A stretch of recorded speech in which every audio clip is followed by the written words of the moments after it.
How is it going everybody? Welcome back again with me, Hel. Oke, video kali ini saya mau nyobain konsep baru di mana saya akan ngebawain beberapa berita tentang apa aja yang saya bahas di channel ini. Karena yang saya bahas di channel ini baru dua, yaitu mainan dan gadget, jadi saya akan ngebawain berita tentang dua hal tersebut. Karena ini baru video dari episode pertama, kalian bakal nemuin banyak kekurangan dan beberapa berita yang mungkin udah agak basi kalian dengar. Oke, langsung aja, let's go to the news guys. Every time with all the emotions I built up inside, oh why can't I?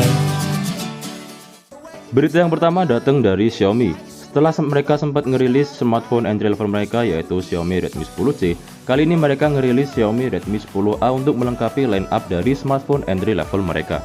Dari segi desain ini tuh sama persis kayak Redmi 10C.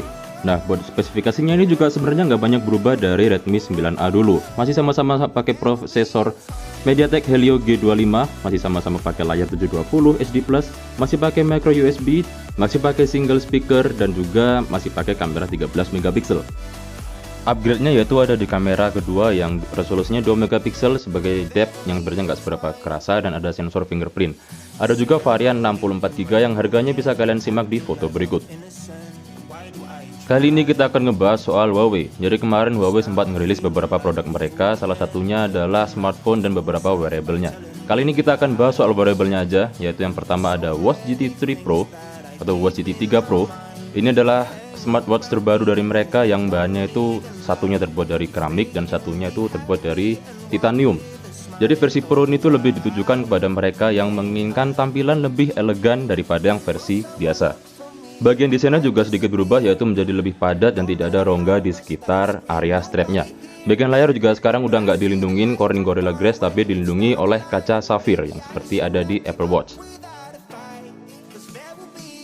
Selanjutnya ada Huawei Watch Fit 2. Untuk spesifikasi sebenarnya nggak banyak yang berubah, cuman layarnya berubah jadi lebih besar, yaitu 1,74 inch yang dulunya 1,64 inch.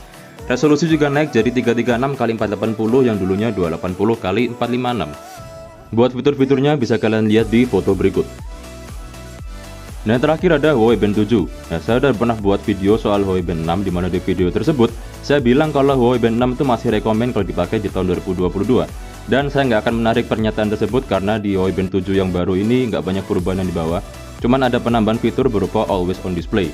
Buat kalian yang nyari fitur tersebut, kalian lebih baik beli ini. Tapi saya sarankan sih kalian beli yang ke-6 aja karena nggak banyak yang berubah. Selanjutnya ada berita dari brand smartphone favorit saya yaitu Sony. Pada tanggal 11 Maret kemarin Sony resmi ngerilis smartphone flagship terbaru mereka yaitu Xperia One Mark IV.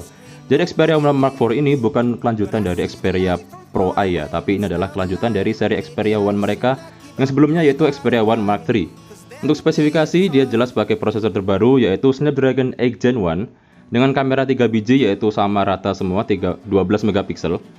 Itu ada kamera wide, kamera telefoto, kamera ultrawide, dan satu buah kamera TOF beresolusi 0,3 megapiksel. Untuk spesifikasi layarnya itu menggunakan layar OLED dengan refresh rate 120Hz resolusi 4K dengan bentang layar ciri khas Sony yaitu 21:9 yang memanjang. Buat kamera sendiri juga udah dilapisin dengan V-Star coating dan juga kolaborasi dengan Zeiss. Dari segi desain body sebenarnya itu masih sama kayak Xperia One sebelum-sebelumnya ya. Xperia One Mark II, Mark III itu semuanya sama. Kameranya jejer 3 di pinggir pojok kiri atas.